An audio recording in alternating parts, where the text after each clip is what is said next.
네, 오늘 함께 하실 하나님 말씀은 민수기 29장 12절에서 34절입니다. 민수기 29장 12절에서 34절. 여기 보면 이제 비슷한 내용이 계속 반복되거든요. 그래서 너무 길기 때문에 중간에 조금 자른 다음에 읽어 나가도록 하겠습니다. 민수기 29장 12절에서 34절. 찾으셨나요? 찾으셨으면 제가 받들어 읽겠습니다. 그리고 일곱째 달 15일에는 너희에게 거룩한 소집일이 있으리라. 너희는 육체 노동을 전혀 하지 말지니 너희는 7일 동안 주께 명절을 지킬지리라. 그런 다음에 너희는 불로써 드려지는 희생제물로 주께 감미로운 향기에 속하는 번제물을 바칠지니 어린 숫송아지들 13마리와 순양들 2마리와 1년 된 어린 양들 14마리라. 그것들은 흠이 없어야 하리라. 그리고 그것들의 음식 제물은 기름이 섞인 곡물가루가 되어야 하리니 13마리의 숫송아지들에 속한 모든 숫송아지마다 10분의 3 용량이요 2마리의 순양들에 속한 각 순양마다 10분의 2 용량이요 어린 양 14마리 중에서 어린 양마다 각각 10분의 1 용량을 바칠지니라. 그리고 지속적인 번제물과 그의 음식 제물과 그의 음료 제물 외에 염소들 중에서 취한 새끼 한 마리를 죄 제물로 바칠지니라. 다음으로 둘째 날에는 너희는 어린 숫송아지를 12마리와 순양들 2마리와 1년 되고 점없는 어린 양들 14마리를 바칠지니라. 그리고 숫송아지들을 위한 순양들을 위한 어린 양들을 위한 그것들의 음식 제물과 그것들의 음료 제물들은 그것들의 수에 따라 그 방식을 따를지니라. 그리고 지속적인 범제물과 그것의 음식 제물과 그것들의 음료 제물들 외에 염소들 중에서 취한 새끼 한 마리를 죄 제물로 바칠지니라.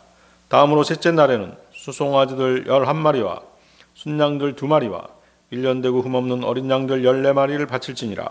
그리고 수송아지들을 위한 순양들을 위한 어린 양들을 위한 그것들의 음식 제물과 그것들의 음료 제물들은 그것들의 수에 따라 그 방식에 따를지니라. 그리고 지속적인 번제물과 그의 음식 제물과 그의 음료 제물 외에 염소 한 마리를 죄 제물로 바칠지니라. 자, 여러분들 여기까지 읽으면서 뭐 느낀 거 없나요? 숫송아지가 한 마리씩 줄어들고 있죠. 그렇게 해서 쭉 이제 다른 것은 변함이 없어요. 숫송아지들만 한 마리씩 줄어드는 겁니다. 13마리에서 12마리, 11마리, 10마리 이런 식으로 줄어들어서 거기 이제 일곱째 날 보겠습니다. 밑으로 내려가 보세요. 다음으로 일곱째 날에는 숫송아지들 7마리와 순양들 2마리와 1년 되고 흠없는 어린 양들 14마리를 바칠지니라. 그리고 숫송아지들을 위한 순양들을 위한 어린 양들을 위한 그것들의 음식 제물과 그것들의 음료 제물들은 그것들의 수에 따라 그 방식을 따를지니라. 그리고 지속적인 번제물과 그의 음식 제물과 그의 음료 제물 외에 염소 한 마리를 죄 제물로 바칠지니라. 네.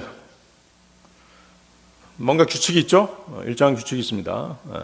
숫송아지들은 한 마리씩 줄어드는 반면에 다른 제물들은 줄어들지 않죠. 그래서 이제 오늘 이 말씀이 의미하는 것이 무엇인지 한번 성경을 상고하는 그런 시간을 갖도록 하겠습니다. 거기 본문 보십시오. 본문 민수기 29장 12절. 일곱째 달 15일에는 너희에게 거룩한 소집이 있으리라. 자, 일곱째 달 15일은 무슨 날이죠? 어떤 명절인가요? 이스라엘의 장막절입니다. 장막절. 다른 말로 초막절이라고 하기도 하죠. 자, 이 명절은 7명절 중 마지막 명절입니다. 여러분들 그 주의 명절 7가지 알고 계신가요? 자, 제일 처음에 뭐죠? 유월절. 그 다음 무교절. 무교절 안에 초실절이 있죠? 그 다음 오순절. 오순절 다음에 나팔절.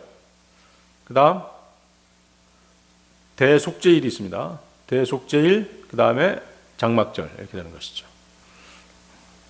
그래서 이스라엘의 절기 중 가장 기쁨이 넘치는 절기가 바로 이 장막절입니다. 광야 생활을 기억하는 그런 명절입니다. 하나님의 공급하심에 감사하는 절기입니다.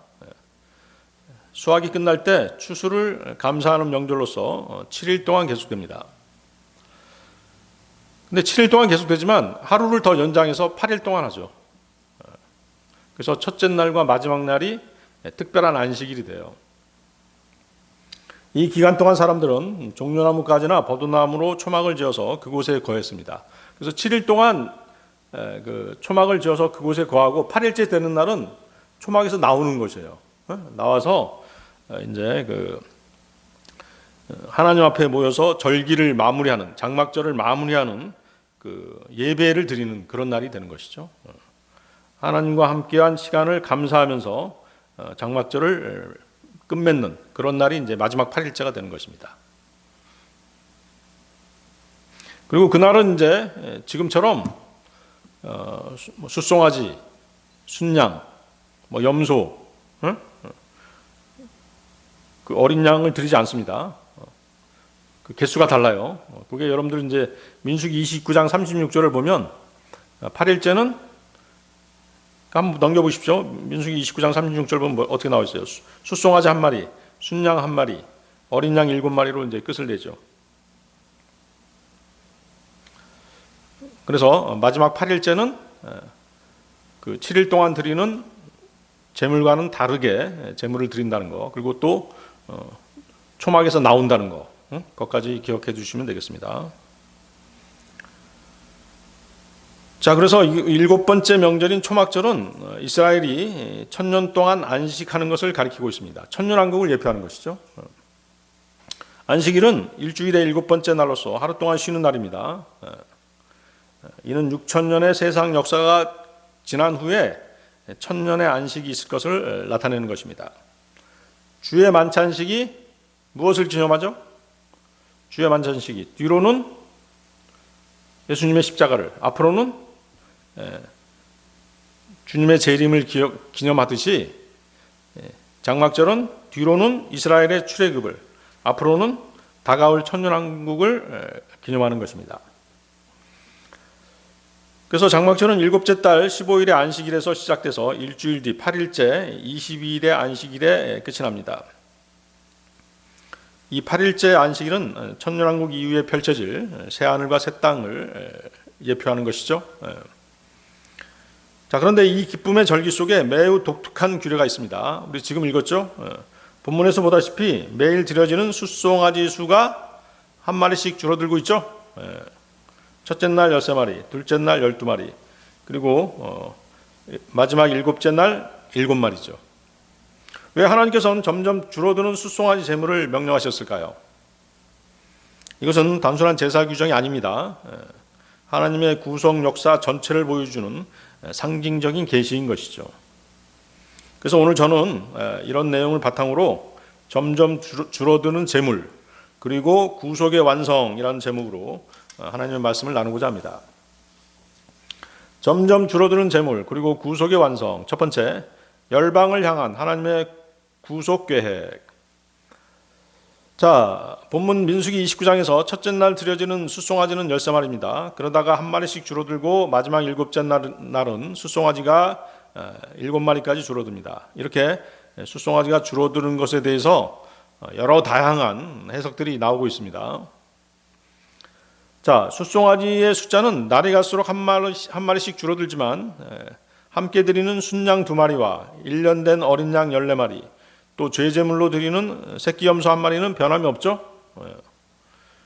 초막절 동안 드려진 숫송아지의 총합은 몇 마리일까요? 13, 12, 11, 10, 9, 8, 7 다 더하면 얼마예요? 70마리죠? 70마리입니다. 그래서 이 구절을 해석하는 핵심 내용이 바로 70이라는 숫자예요. 아시겠죠? 77, 뭔가 있죠? 그래서 이 70이라는 숫자가 나오는 또 다른 성경 구절이 있어요. 거기가 창세기 10장입니다. 창세기 10장. 이 창세기 10장은 흔히들 뭐라고 부르냐면 테이블 오브 네이션스, 테이블 오브 네이션스, 열국표. 간단하게 해석하면 열국표입니다. 열국표. 노아의 세 아들 셈, 함, 야벳으로부터 나온 민족들을 정리한 장이 창세기 10장이에요. 그래서 히브리 성경을 기준으로 인물, 즉 민족들을 세면 딱 70민족이 나오는 것이에요. 아시겠죠? 이 때문에 유대 전통에서는 이것을 70민족이다 이렇게 부르고 있습니다. 성경에서 70은 완전한 전체의 수, 충만한 수를 나타냅니다. 성경에 70이 많이 나오죠? 야곱의 가족이 이집트로 내려갈 때 70명이었습니다. 창세기 46장 27절이죠. 이집트로 들어온 야곱의 집의 모든 혼은 70명이었더라. 또 모세를 도운 장로들의 숫자가 70명이었죠. 출애굽기 24장 1절. 그분께서 모세에게 이같이 말씀하셨느니라. 너와 아론과 나답과 아비후와 이스라엘의 장로들 70명은 주께로 올라오라. 이 외에도 이스라엘의 바벨론 포로 기간 몇 년이었습니까?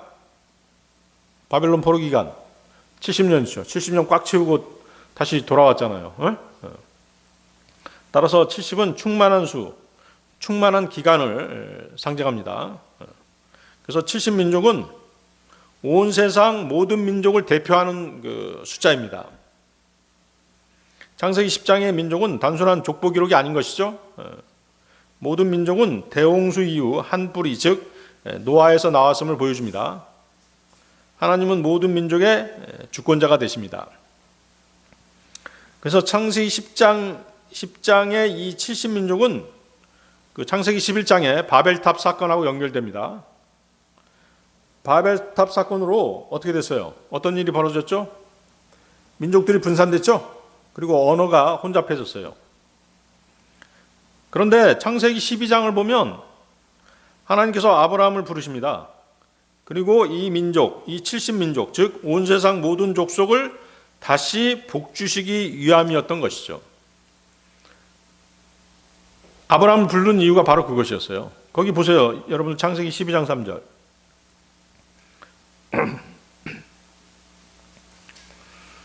자, 창세기 12장 3절. 그리하면 너를 축복하는 자들에게 내가 복을 주겠고 너를 저주하는 자를 내가 저주하겠노라.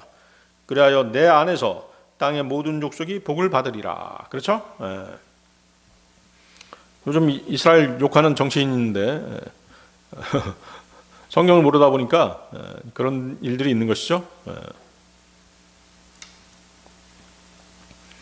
그래서 초막절에 숫송아지 70마리를 드리는 이 제사는 이스라엘만을 위한 제사가 아니었던 것이에요. 온 세상 열방을 위한 속죄 제사였던 것입니다. 이해하시겠어요?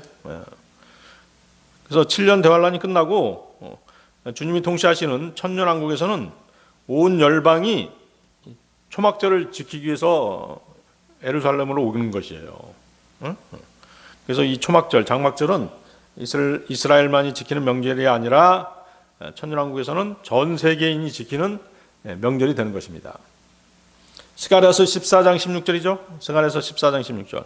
그리고 이러한 일이 있으리니 예루살렘을 대적하러 온 모든 민족 중 남겨진 모든 자마다 만군의 주이신 왕께 경배를 드리고 장막절을 지키려고 해마다 올라가기까지 하리라. 자, 그러면 민수기 29장의 숫송아지 숫자는 왜 줄어드는 걸까요?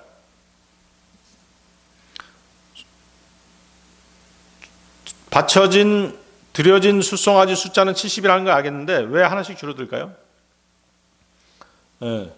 이 숫송아지 제물은 처음부터 70마리를 한꺼번에 드린 건 아니었죠? 날마다 한 마리씩 줄어들면서 드려집니다. 이것은 뭔가 규칙이 있다는 얘기죠. 한 마리씩 줄어드는 규칙이 있는 것이에요. 이것은 이 번제물이, 이 제물이 질서 있게 바쳐지고 있다고 하는 증거인 것이죠. 즉 하나님께 드려지는 제사가 무질서한 것이 아니라는 것입니다. 점점 정리되고 집중되는 방향으로 나아가는 것을 보여주는 것이죠. 마지막에 딱 7로 끝나잖아요. 그렇죠? 7은 뭐예요? 완전수죠? 완성을 뜻하죠? 바로 그것이죠. 처음에는 많은 수의 제물이 드려집니다. 하지만 한 마리씩 줄어드는 흐름은 하나님께로 나아가는 과정이 점차 정돈되고 하나로 집중되는 것을 보여주는 것입니다. 자, 초막절에 70마리 수송아지는 온 세상 나라를 의미한다고 말씀드렸습니다. 그 수가 점점 줄어드는 것은 열방이 제각각 흩어져 있는 상태에서 시작해서 점점 하나님께로 가까이 나오고 정리되는 과정을 보여주는 것이에요. 처음에는 많은 민족으로 흩어져 있었죠. 시간이 지날수록 그 수가 줄어듭니다. 이것은 하나님의 통치 아래서 새로운 질서가 세워지고 하나로 통합되는 모습을 보여주는 것입니다. 자, 노아의 후손이었던 70민족이 바벨탑 사건으로 흩어졌습니다. 바벨탑 사건의 그 민족의 흩어짐은 뭐 때문이었죠?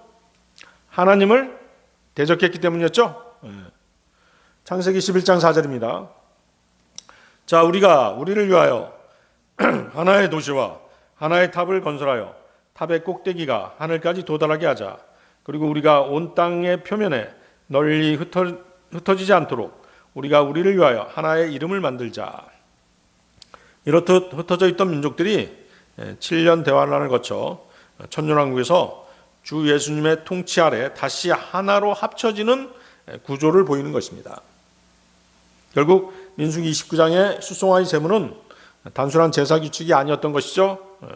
하나님께서 열방을 다스리시며 흩어진 민족들을 점점 그분께로 이끌어서 질서 있게 통치하시는 과정을 나타내는 그런 모양이었던 것입니다. 그리고 마지막 일곱째 날 7마리의 숫송아지 제물은 하나님 앞에서 모든 것이 정돈되고 완성되는 상태를 나타내는 것입니다. 특히 7이라는 숫자는 성경에서 뭐예요? 창조의 완성과 안식을 의미하죠. 때문에 마지막 날의 7마리는 하나님의 질서가 완전히 정비된 상태를 상징하는 것입니다. 자, 숫송아지 숫자가 날마다 줄어드는 반면에 순양과 어린 양, 죄제물로 드리는 염소는 그 수가 줄어들지 않고 일정하게 유지됩니다. 순양은 매일 2마리, 어린 양은 매일 14마리, 죄제물로 드리는 새끼 염소 1마리는 계속 동일하게 드려지죠. 자, 그러면 그 숫자를 한번 살펴보죠. 순양 2마리, 성경의 숫자 2는 뭘 상징합니까? 증거의 수죠. 증거의 수. 자, 율법에서는 어떻게 돼요? 2 증인이 나오죠. 율법에서 2 증인은 어떤 사실을 확정하는 최소 단위입니다. 신명기 19장 15절인데요. 어떤 죄악으로 인해서나 어떤 죄로 인해서나 그가 지은 어떤 죄에 있어서도 한 사람을 대적하여 한 명의 증인만 일어나지 말지니라. 2 증인의 입이나 3 증인의 입으로 그 사안이 확실시 되리라. 따라서 순양 2마리는 하나님 앞에서 우리의 헌신이 확실하게 받아들여졌다는 증거를 뜻하는 것이에요. 자, 그 다음에 이제 어린 양 14마리가 있죠. 14는 7 곱하기 2죠. 그래서 성경에서 7은 완전함, 충만함, 창조의 완성을 뜻한다고 말씀드렸습니다. 그래서 14는 7 곱하기 2이기 때문에 그 완전함이 2배로 강조된 것이죠. 이해하시겠어요? 즉 어린 양 14마리는 하나님께 드려지는 제사가 완전하고 충분하며 부족함이 없음을 나타내는 것입니다.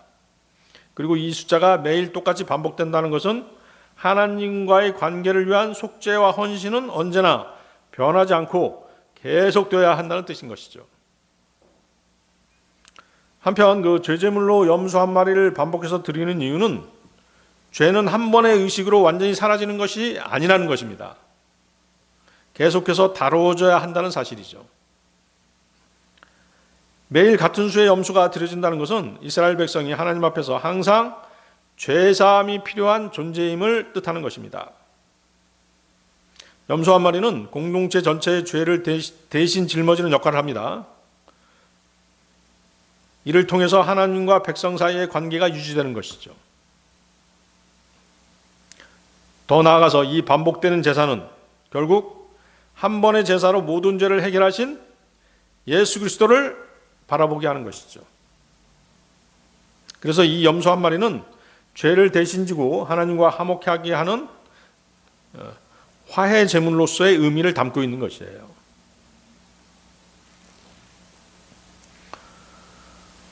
이해하시겠어요?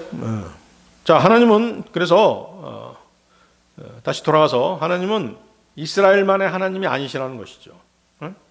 이방 민족도 하나님께서는 사랑하셨어요. 그 사실을 우리는 어떻게 알 수 있어요? 하나님께서 요나를 통해서 니네베, 그렇죠? 니네베를 구원하셨죠? 여러분들 니네베, 우리 표준은 이제 니네베로 번역돼 있죠. 요나서 4장 11절을 보면 그들의 오른편과 그들의 왼편도 분별할 줄 모르는 12만 명이 넘는 사람들과 많은 가축들까지 있는 저 거대한 도시 니네베를 내가 아껴야 하지 아니하겠느냐? 네, 하나님의 말씀이죠.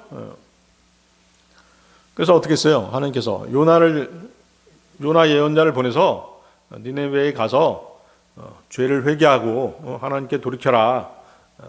그 말을 선포하도록 명령하셨죠. 근데 어땠어요? 요나가 하나님의 뜻을 몰랐던 요나는 아시리아의 수도 니네베로 가서 하나님의 심판이 있을 것과 회개를 촉구하는 하나님의 명령을 거부했던 것이죠. 하지만 하나님께서는 장차 이스라엘을 침공할 그 사악한 이방 민족인 아시리아조차도 사랑하셨던 것이에요.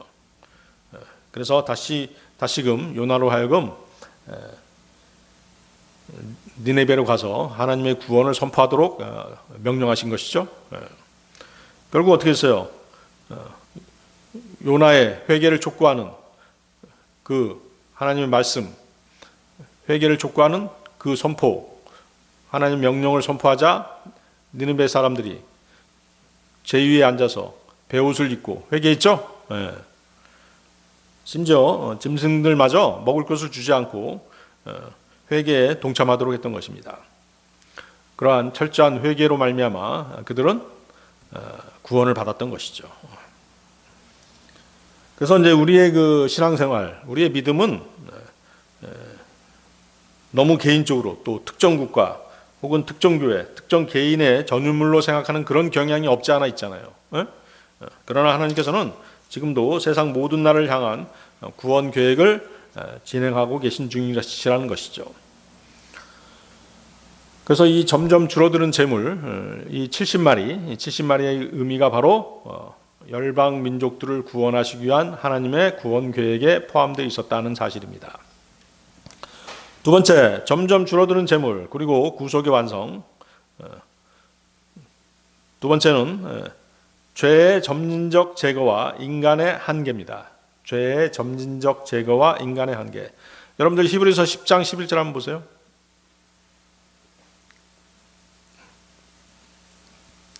히브리서 10장 11절. 그리고 제사장마다 매일 서서 섬기며 동일한 희생제물들을 자주 바치지만 그것들은 죄들을 결코 제거할 수 없느니라. 자, 이것은 뭐예요? 구약 제사의 한계성을 지적한 말씀이죠. 구약의 제사장들이 매일 똑같은 제사를 자주 드려도 죄들을 제거할 수 없었습니다. 구약의 제사는 동물들의 핏부림은 죄를 그냥 덮어줄 수만 있었던 것이죠. 완전히 제거하지는 못했죠. 그런데 그 죄들을 누가 제거하셨어요? 예수 그리스도의 핏부림으로 제거하신 것이죠. 주님의 십자가 보혈은 단 한 번의 흘려지심으로 영원히 정결케 하는 효력이 있었습니다. 왜? 예수님의 피는 하나님의 피였기 때문인 것이죠. 사도행전 20장 28절이죠. 그러므로 너희 자신에게 주의하고 양무리에게도 주의하라. 성령님께서 너희로 하여금 하나님의 교회를 먹이게 하시려고 양무리 위에 감독자들로 삼으셨으니 그분께서는 자기 자신의 피로 값을 치르고 자신의 교회를 얻으셨느니라. 그 영원한 단번 속죄의 결과가 무엇이었습니까? 우리의 삶을 깨끗하게 정화시키는 것이었죠. 양심을 정결케 하는 것이었죠. 죄들을 제거하는 것이었죠. 그리스도께서는 자신의 몸을 2번, 3번 혹은 매주 드리지 않으셨습니다. 단 한 번 드리심으로써 온 세상의 죄를 다 제거하신 것이에요. 히브리서 7장 27절입니다. 히브리서 7장 27절. 그분께서는 그러한 대제사장들처럼 먼저 자기 자신의 죄들로 인하여 희생제물을 바치고 다음으로 백성의 죄들로 인하여 희생제물을 바치는 일을 매일 할 필요가 없으시니라. 이는 그분께서 자기 자신을 다 바치셨을 때 이것을 친히 한 번에 이루셨기 때문이라.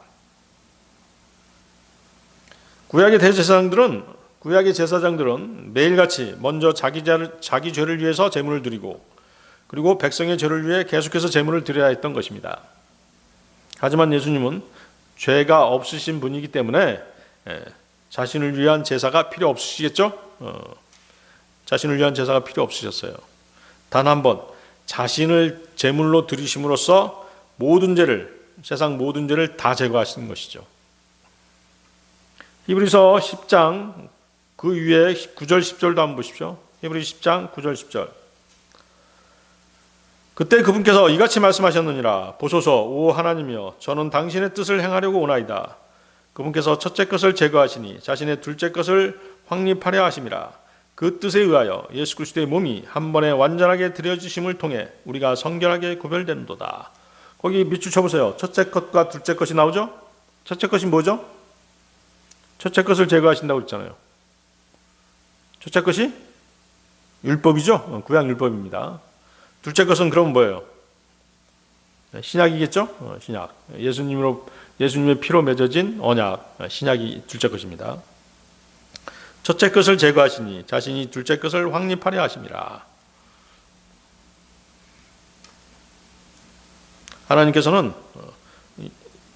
구약에 반복되는 제사를 폐하신 것이죠. 예수 그리스도의 몸을 단번에 드리는 새로운 길을 여신 것이에요. 그 결과 우리는 더 이상 반복적인 제사가 아니라 예수님의 단 한 번의 희생으로 거룩하게 된 것입니다. 그래서 예수님의 제사는 단 한 번으로 완전하게 이루어진 제사인 것이죠. 그 제사를 통해 믿는 사람들은 완전하게 거룩하게 되는 것이에요. 자, 그러면 민수기 29장으로 돌아가 보겠습니다. 민수기 29장에서 숫송아지가 한 마리씩 계속 줄어들었죠? 숫송아지가 줄어든다는 것은 뭘 얘기하는 것이에요? 죄가 점점 제거되는 과정을 얘기하는 것입니다. 첫날 13마리의 숫송아지는 죄의 무거움을 나타냅니다. 그러다가 그 수가 한 마리씩 점점 감소하죠? 이것은 뭐예요? 죄가 처리되는 것처럼 보이는 것이죠. 그러나 중요한 사실은 구약의 동물 제사는 죄의 완전한 해결책이 아니었죠. 이것이 바로 율법에 따른 인간 제사 제도의 한계인 것이었죠. 제물의 수가 점점 줄어드는 것은 결과적으로 무슨 뜻이냐면 제물을 드리는 일이 언젠가는 끝난다는 뜻이에요. 아시겠어요? 오해하지 마세요. 제물이 한 마리씩 줄어드는 것은 죄가 줄어든다는 그런 의미도 있지만 정확한 의미는 뭐다? 언젠가는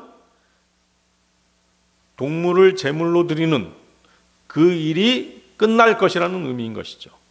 이해하시겠어요? 매번 동물을 잡는 이스라엘 백성들은 제물을 드리면서 어떤 생각을 한 줄 아세요? 더 이상 죄 없는 동물을 잡는 일이 없기를 그렇게 고대했던 것이에요. 이스라엘은 13마리로 시작된 숫송아지 제물이 완전히 없어지는 그런 날을 기다리고 있었던 것이죠. 그렇죠? 자신들이 죄를 지었는데 애꿎은 동물들을 계속 잡아야 하니 사실 어땠어요? 그들도 마음이 편할 리는 없죠. 그렇죠? 그런데 제물을 완전히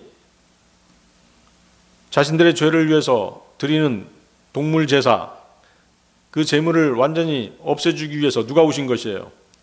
예수님이 오신 것이죠. 그렇죠? 그래서 마침내 주 예수님이 오셔서 자신의 몸을 제물로 드림으로써 더 이상 짐승의 피를 흘리고 그것의 사체를 불태우는 일이 없어지게 된 것이죠. 주 예수님이 자신의 몸을 드림으로써 제물 드리는 일이 완전히 끝나게 된 것이에요. 아시겠습니까? 그래서 13마리에서 시작된 죄 제물이 한 마리씩 줄어드는 것은 언젠가는 동물을 제물로 드리는 일이 끝날 것이라는 것에 대한 예표인 것이죠. 그래서 요한복음 7장 37절, 요한복음 7장 37절, 여러분들 요한복음 7장 37절 한번 보세요.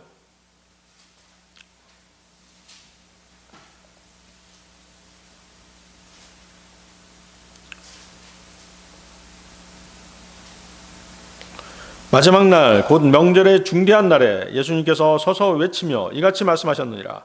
누구든 목마르다면 그는 내게로 와서 마실지어다. 자, 거기다 비추셔보세요. 명절의 중대한 날. 이 날이 무슨 날일까요? 명절의 중대한 날. 장막절의 마지막 날입니다. 장막절의 마지막 날. 장막절의 절정을 이루는 마지막 여덟 번째 날인 것이죠.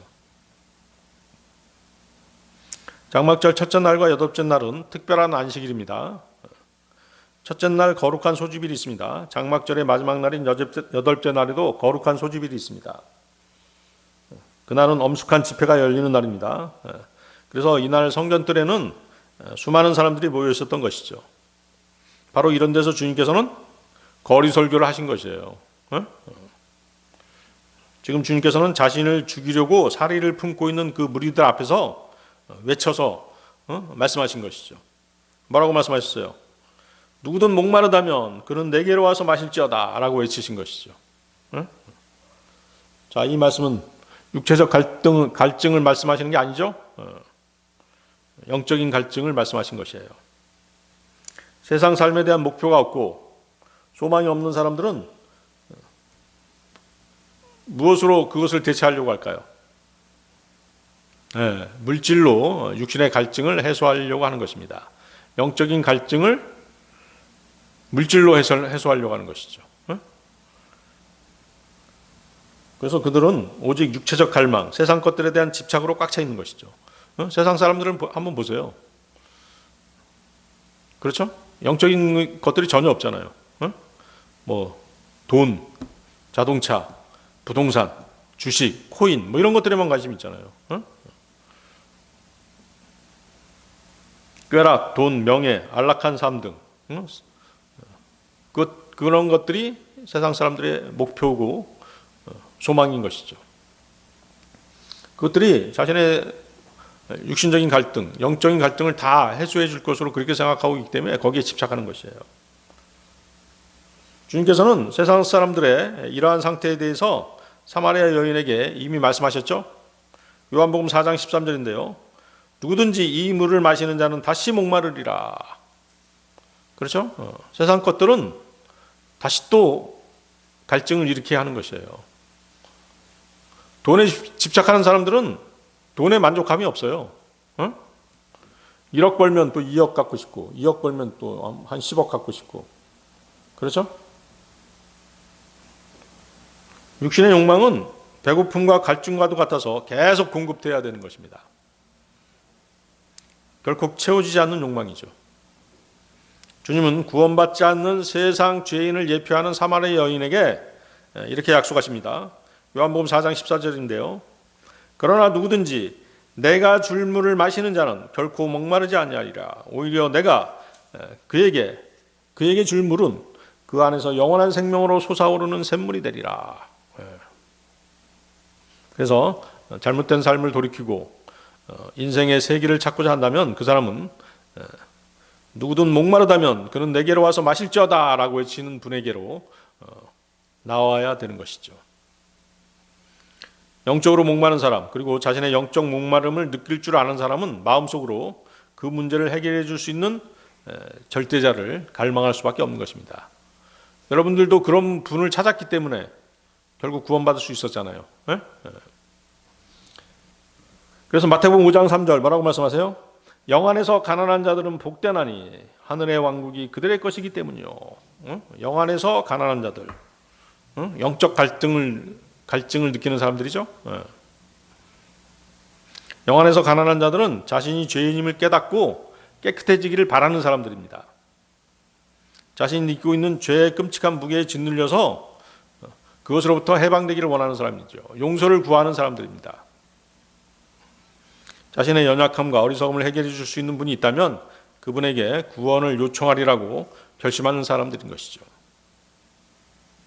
주님은 평안과 안식에 대한 갈망으로 가득 차 있는 세상 죄인들에게 이렇게 말씀하십니다. 누구든 목마르다면 그는 내게로 와서 마실지어다. 그래서 예수 그리스도께 간다는 것은 주님의 초청에 반응해서 자신의 마음과 의지로 그분께 나아가는 것을 뜻합니다. 그렇죠? 여러분들도 어때요? 여러분들의 의지로 주님께 나아왔잖아요. 그렇죠? 그리고 자신의 죄를 회개했죠? 그리고 복음을 듣고 그분을 믿었죠?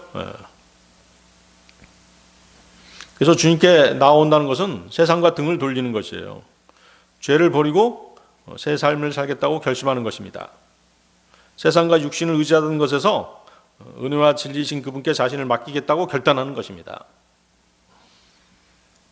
그리스도께서는 내게로 오라고 말씀하셨습니다. 뿐만 아니라 와서 마실지어다라고 그렇게 말씀하시죠. 물이 폭포처럼 쏟아져도 그 물을 신뢰하지 않고 마시지 않는다면 그것은 아무 소용이 없죠. 출애굽 때 한번 보세요. 출애굽 때 하나님께서 이스라엘 백성들에게 뭐라고 명령하셨어요? 양을 잡아서 그 피를 좌우 임방에다 뿌리라고 말씀하시잖아요. 그렇죠? 그걸 바르라고 했죠? 그런데 하나님의 말씀을 신뢰하지 않았다면 그 집은 구원받지 못했을 것이에요. 그와 같이 그리스도를 믿음으로 받아들이지 못하는 자는 구원받을 수 없는 것입니다. 그래서 여기서 마신다는 것은 믿는다는 것이죠.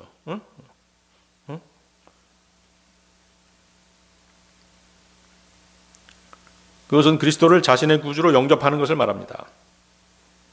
모든 그리스도인은 과거 심한 영적 갈증을 느끼고 있던 사람들이었습니다. 주님께로 와서 믿음으로 은혜의 선물을 받았던 것이죠. 구약 이스라엘에 매년 반복되는 속죄 의식이 만약 완전했더라면 반복할 필요가 없었겠죠. 히브리서 10장 12절인데요. 히브리서 10장 12절. 그러나 이 사람은 죄들로 인한 하나의 희생제물을 친히 영원토록 바치신 뒤에 하나님의 오른편에 앉으셨느니라. 반복해서 감소하는 숫송아지 제사가 예수님의 단번 속죄로 완성되었던 것입니다.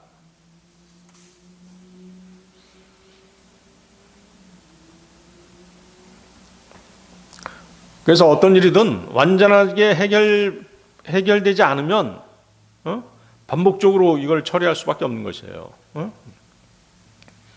우리나라가 이제 어때요? 봄철 되면 황사로 국민들이 고통스러워하잖아요. 황사가 날라오는 데가 어디예요? 저쪽 중국, 몽골 이런 데서 날라오잖아요. 그래서 우리나라에서는 어떻게 했어요? 몽골에다가 나무 심겠죠? 나무 심겠고 또 중국 당국에다가는 당신 나라가 이 굴뚝 산업이 많다 보니까 매연들 오염된 물질들이 많이 넘어온다. 대책을 좀 세워달라. 이렇게 얘기를 했죠. 또 우리나라 자체에서도 대책을 세웠죠. 그 석탄 연료라든가 디젤 연료 같은 거 계속 제한하고 근본적인 해결책이 있어야 되는 것이죠. 마찬가지로 구약에 반복되는 그 제사로는 죄 문제가 해결되지 않습니다. 죄의 근본 해결은 예수님의 십자가 보혈인 것이죠. 우리는 종종 기도, 회개, 선행으로 죄를 해결하려고 합니다. 그러나 죄의 완전한 해결은 오직 예수 그리스도의 보혈, 그것뿐인 것이죠. 점점 줄어드는 재물, 그리고 구속의 완성, 세 번째, 구속의 완성으로 나아가는 하나님의 계획.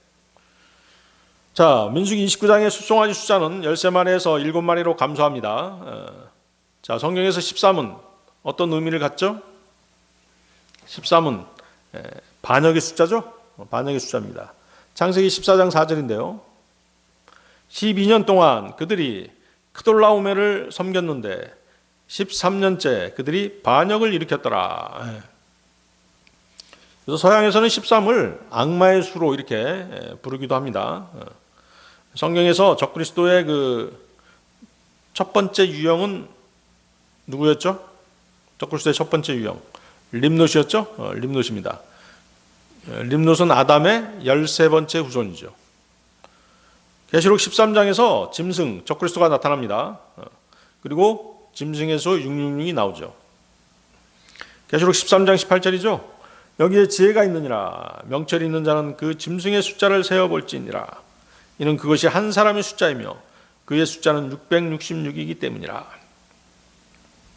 반면에 성경에서 7은 완전수, 완성을 뜻합니다. 창세기 1장에서 하나님께서는 6일 동안 만물을 창조하시고 7일에 완성하셨습니다. 안식하셨죠? 13에서 7로의 전개는 혼돈에서 질서로, 불완전에서 완전으로 나아가는 과정인 것이죠. 건축 현장에 보면 어때요? 건축 현장 보면 자재가 막 이리저리 널려 있죠. 하지만 건물이 완성되면 모든 것이 질서 있게 변합니다. 정리정돈되죠. 우리 인생도 마찬가지인 것이죠. 지금은 복잡하고 이해되지 않는 것들이 많이 있습니다. 하지만 하나님께서는 우리를 완전한 구속을 위해서 인도해 주고 계십니다. 자, 그러면 이스라엘의 그 초막절의 궁극적 목적이 뭘까요? 하나님께서 초막절을 세우시고 초막절을 제창하시고 초막절을 지키라고 하신 궁극적인 목적 무엇일까요? 하나님께서 그분의 백성과 함께 거하신다는 것이죠. 그것이 최종 목적이에요. 요한복음 1장 14절 한번 찾아보십시오. 요한복음 1장 14절.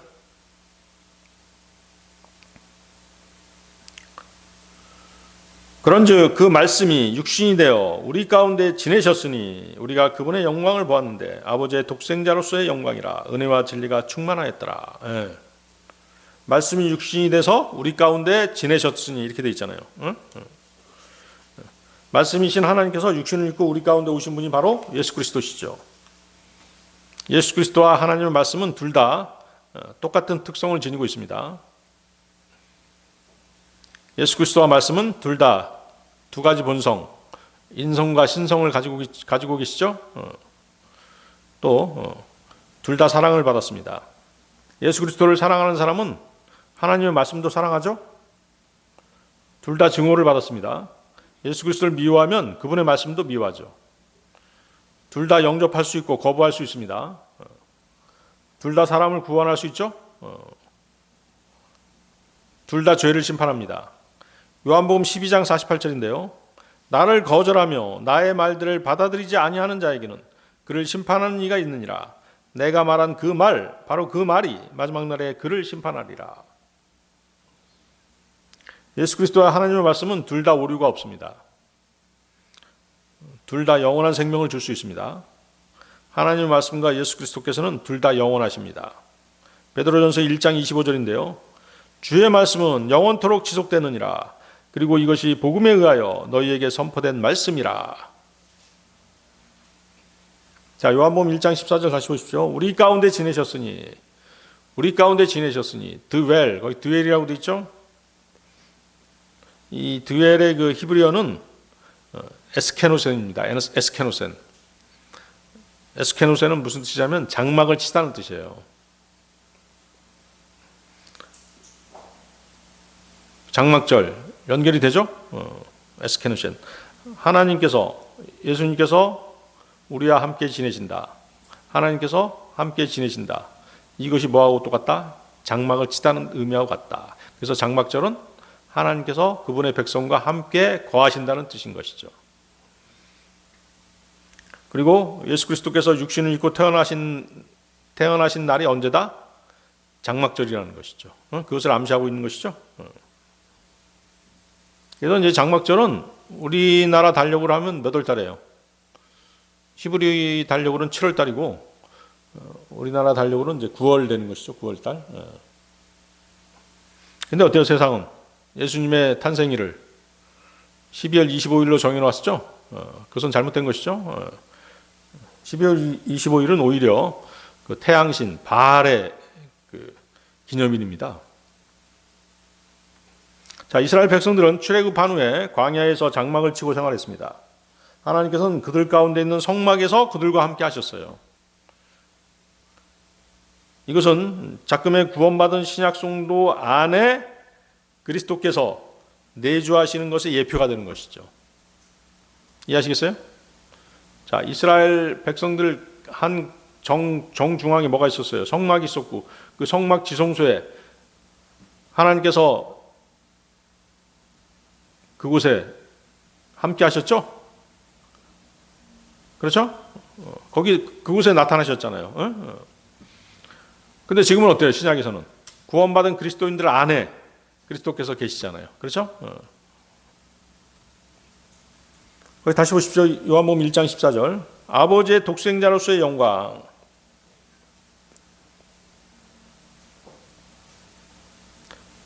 그래서 이스라엘 백성들이 본 영광, 제자들이 본 영광이 하나님의 독생자로서 주님에게만 나타나는 고유의 영광이라는 것이죠. 예수님이 하나님의 본성을 지니신 유일하고 신성한 아들이라는 뜻입니다.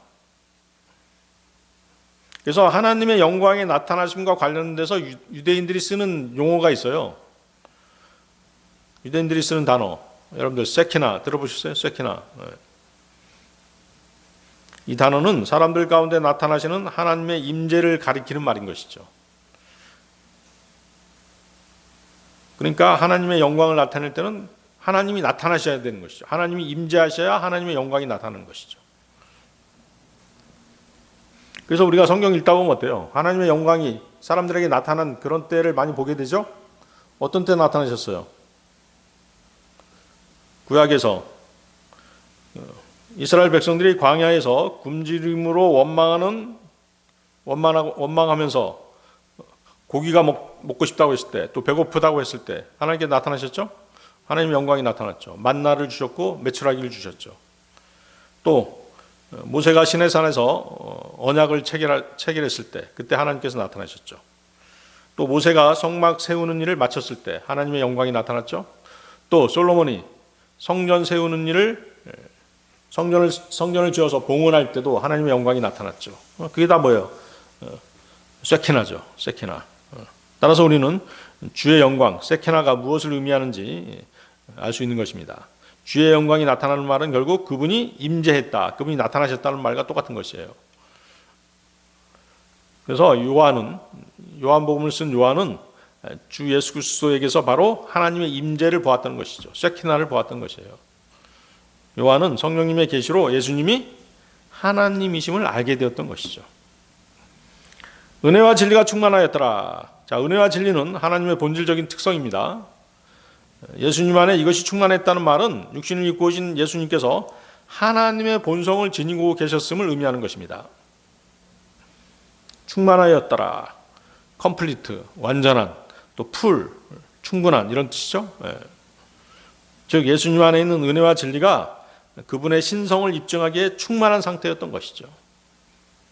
예수님 안에는 하나님의 본성을 대표하는 이 두 가지가 완전하게 구비되어 있었던 것입니다. 첫째, 은혜가 뭐죠? 여러분들 은혜. 받을 자격이 없는 사람들에게 베풀어지는 하나님의 사랑이죠. 저와 여러분들은 다 어때요? 그분의 은혜로 구원받았잖아요. 그래서 요한은 예수님 안에 은혜가 충만함을 본 것입니다. 예수님은 우리 죄를 해결하기 위한 화해 제물로 이 땅에 오셨죠? 요한일서 2장 2절. 또한 그분께서는 우리의 죄들로 인한 화해 제물이시니 우리의 죄들로 인한 것뿐만 아니라 오히려 온 세상의 죄들로 인한 것이기도 하니라. 인류의 조상 아담의 불순종으로 인해 인간이 타락하게 되었고 하나님과의 단절을 가져왔죠. 그래서 인간의 노력, 인간의 행위로는 의롭게 되는 것이 불가능했던 것입니다. 하나님의 은혜만이 유일한 희망이었죠. 요한은 예수님에게서 이 사실을 확인하게 된 것입니다. 죄를 해결할 능력이 없고 끊임없이 반역하는 인생을 위해 하나님께서 예수님을 통해 구원의 길을 열어주신 것이에요. 그래서 이 사실은 은혜라는 말 외에는 달리 표현할 길이 없는 것이죠. 우리의 구원은 전적으로 하나님의 은혜였던 것입니다.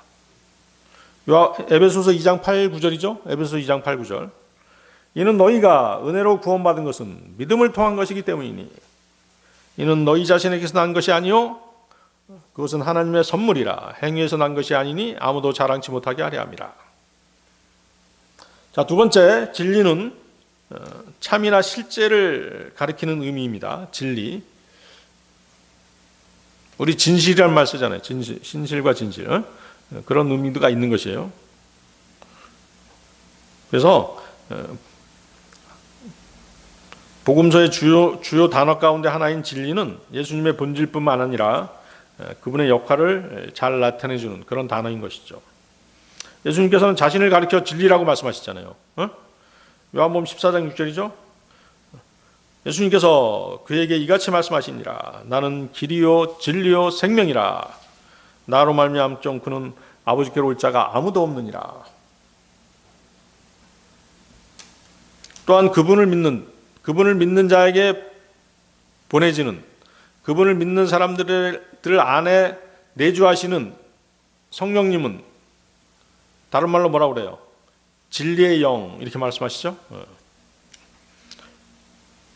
또 유대인들은 하나님을 진리의 주 하나님으로 알고 있어요. 진리의 주 하나님. 시편 31편 5절인데요. 시편 31편 5절. 제가 저의 영을 당신의 손안에 맡기겠나이다. 오 진리의 주 하나님이여, 당신께서 저를 구속하셨나이다. 제가 저의 영을 당신의 손안에 맡기나이다. 오 진리의 주 하나님이여, 당신께서 저를 구속하셨나이다.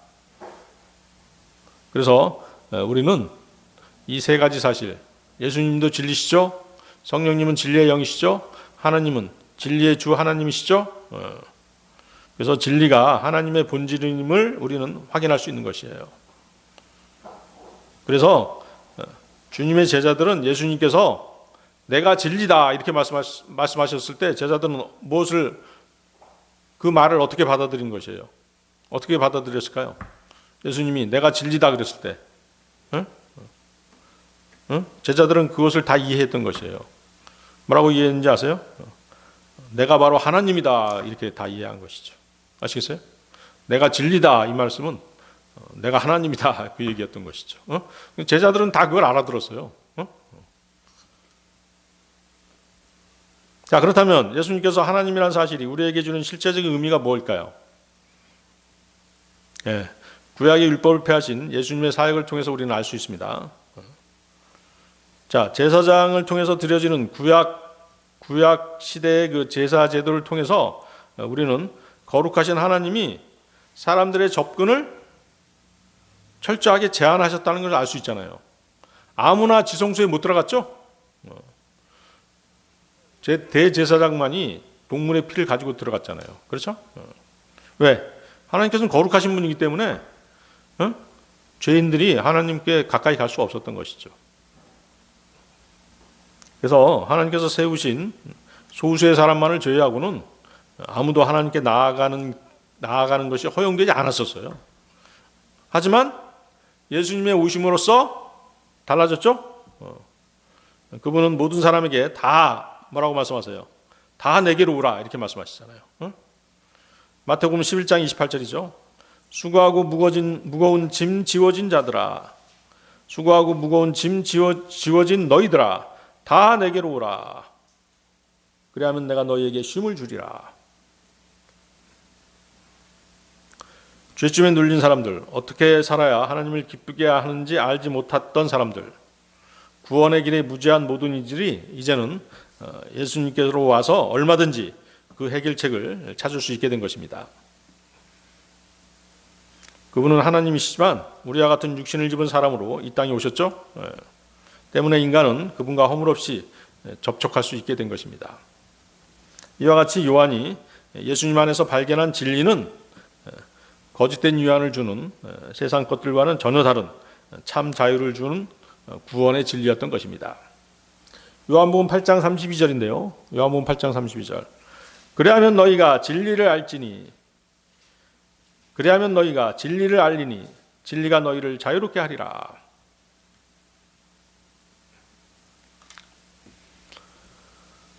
자, 이런 하나님이 결국은 장막절을 제정하셨죠. 장막절을 제정하신 목적이 뭐라고요? 하나님이 그분의 백성과 함께 거하기 위해서입니다. 자, 숫송아지 숫자가 점점 줄어드는 것은 뭐가 사라지는 것이에요? 제사가 사라지는 것이죠. 응? 제사를 폐하시겠다고 했잖아요. 그리고 하나님과 직접 교제하게 되는 것이죠. 응? 계시록 21장 3절인데요. 계시록 21장 3절. 보라, 하나님의 장막이 사람들과 함께 있으니 그분께서 그들과 함께 거하실 것이요 그들은 그분의 백성이 될 것이요 그들은 그분의 백성이 될 것이요 하나님께서는 친히 그들과 함께 계시며 그들의 하나님이 되시리라. 자, 죄로 인해서 하나님과 인간 사이에 단절이 생겼죠. 구약의 동물 제사는 그 죄를 일시적으로 덮어주었을 뿐입니다. 하나님께 나아갈 수 있게 하는 불완전한 수단이었던 것이죠. 이 제사가 반복되었다는 사실은 그것이 완전한 해결책이 아님을 알 수 있습니다. 그러나 예수 그리스도께서 자신의 몸을 단번에 제물로 드리셨습니다. 그렇게 하심으로써 죄에 대한 하나님의 공의를 완전히 만족시키신 것이죠. 그 결과 하나님과 인간 사이의 관계가 다시 완전하게 회복된 것입니다. 따라서 구원의 목적은 단순한 죄사함이 아니었습니다. 하나님과의 실제적으로 연합하는 것입니다. 하나님과 함께 사는 삶인 것입니다.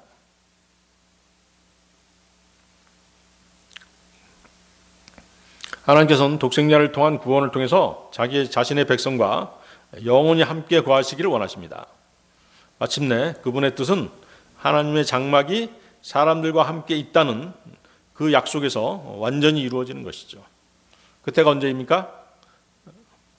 천년왕국 때인 것이죠. 그리고 우리 그리스도인들에게는 이미 그분께서 우리와 함께하고 계시죠? 그렇죠? 우리 안에 그리스도께서 내주하고 계신다는 사실로 우리는 그 사실을 확인할 수 있는 것입니다. 자, 오늘 설교의 결론입니다. 자, 오늘 배운 내용을 잠깐 복습을 해보겠습니다. 자, 민수기 29장의 숫송아지의 감소는 단순한 제사 규례가 아니었죠. 첫 번째, 하나님은 세상 나라들을 구원하신다는 것의 예표였습니다. 장막절 기간 동안 드린 숫송아지 70마리는 모든 민족을 상징했습니다. 두 번째, 구약에 반복되는 제사는 인간 제사가 불완전하다는 것을 보여주었습니다. 그래서 하나님께서는 완전한 구속 계획을 세우셨죠. 숫송아지 제물이 마지막에는 완전수 7마리로 마무리가 됩니다. 그렇죠? 그래서 모든 하나님의 구속 계획의 완성은 그리스도의 단번 속죄를 통해서였습니다. 우리는 구원받았지만 여전히 반복되는 죄의 습관과 연약함 때문에, 육신의 연약함 때문에 자주 넘어지고 자주 죄를 범하죠. 그렇지만 이제 이 사실은 뭐예요? 새 생명을 가진 사람이 죄와 싸우고 있다는 증거인 것이죠. 그렇죠? 그렇다고 해서 죄를 가볍게 여기거나 그대로 두어서는 안 됩니다. 여러분들이 거듭난 그리스도인이라면 죄를 계속 짓는 삶에 머물러서는 안 되는 것이죠. 점점 죄를 미워하고 돌이키는 방향으로 변화되어야 되는 것입니다. 단순히 입으로 자백하는 횟수를 줄이는 것이 아니라 실제로 죄를 짓는 삶 자체가 점점 줄어들어야 되는 것이죠. 죄를 버려야 되는 것이죠. 자, 우리 그리스도인들은 이미 예수 그리스도 안에서 의롭다함을 받았습니다. 하지만 동시에 날마다 자신을 부인하고 죄를 죽이며 살아가는 그런 과정이 있는 것이죠. 이 과정이 바로 뭐예요? 성화죠. sanctification. 성화 과정이 반드시 필요한 것이죠. 하나님께서는 성도를 그냥 내버려 두지 않으세요. 성령님을 통해서 우리의 생각과 삶을 바꾸시기를 원하십니다. 점점 예수 그리스도를 닮아가는 삶을 살게 하시는 것이죠. 그래서 우리는 때로는 실패하기도 합니다. 그 실패 속에서도 하나님은 우리를 다시 일으키시는 것이죠. 끝까지 이끌고 가시는 것입니다. 이것이 하나님께서 마지막 구원의 완성을 향해 계속 일하신다는 증거인 것입니다. 그리고 이 모든 과정의 마지막에는 주님의 재림이 있는 것이죠. 그때는 지금처럼 죄와 싸우는 상태가 그치게 되는 것입니다. 완전히 죄에서 벗어나게 되는 것이죠. 하나님과 완전하게 함께하는 그런 상태가 됩니다. 이것이 장막절의 완성인 것이죠. 구약의 장막절은 하나님이 자기의 백성과 함께 거하심을 기뻐하는 절기였습니다. 마지막에는 하나님께서 드러나게 나타나셔서 그분의 백성들과 함께 거하시게 되는 것입니다. 그 기쁨이 영원히 계속되게 되는 것입니다. 그래서 우리는 지금 넘어질 때마다 낙심해서는 안 되는 것이죠. 죄를 미워하고 돌이키며 점점 변화되어가는 그런 사람이 되어야 마땅한 것입니다.